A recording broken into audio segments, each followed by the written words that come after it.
কখনো কারোর উপকার করতে না পারলে, কারোর সাপোর্ট না করতে পারলে, কারোর সমস্যার সমাধান না করতে পারলে বা কারোর পাশে থাকতে না পারলে একটা জিনিস দেওয়া থেকে কখনো সরে যাবেন না। সেটা কি? উৎসাহ। উৎসাহ, সাহস। এই উৎসাহ সাহস দেওয়া থেকে কখনো কেউ কোনো মানুষের থেকে সরে যাবেন না, মুখ ঘুরিয়ে নেবেন না। কারণ আপনার একটু উৎসাহে, আপনার একটু সাহসে একটা মানুষ পৃথিবী জয় করতে পারে।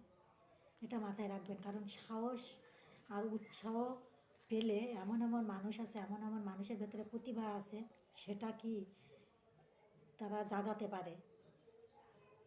তখন তারা একটা মনে জেদ আনতে পারে, এনে কি যতই অসাধ্য কাজ হোক সহজ করে নেয়।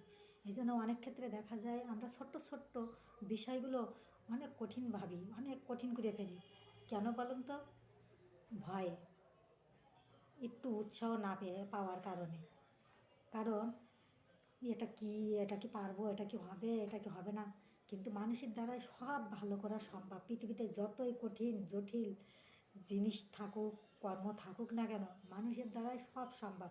কারণ একজন মানুষই তো করতেছে একটা কঠিন কাজ, তাই না? তাহলে আমি কেন পারবো না? এরকম একটা জেদ মানুষের ভেতরে আসবে এবং কাজ করবে। এই জন্য করে সবসময় মনে রাখবেন, সে যতই যাই করুক, আজকে যে ছোট্ট একটা কাজ করছে, উৎসাহ দিন, সাহস দিন, দেখবেন কালকে তার দ্বারা বড় একটা কাজ করা সম্ভব। এই জন্য কখনও কাউরে ভয় দেখাবেন না, ভয় দেখাবেন না। এবং মানে এমন কথা বলবেন না, এমন মানে আচরণ করবেন না যে সে মনটা তার দুর্বল হয়ে যায়, সে একটা ভালো কাজ থেকে পিছিয়ে যায়। এই জন্য সবসময় মানুষকে উৎসাহিত করুন, নিজে উৎসাহিত হন, নিজে ভালো থাকুন, অন্যরে ভালো রাখুন। ধন্যবাদ, সকলে ভালো থাকবেন।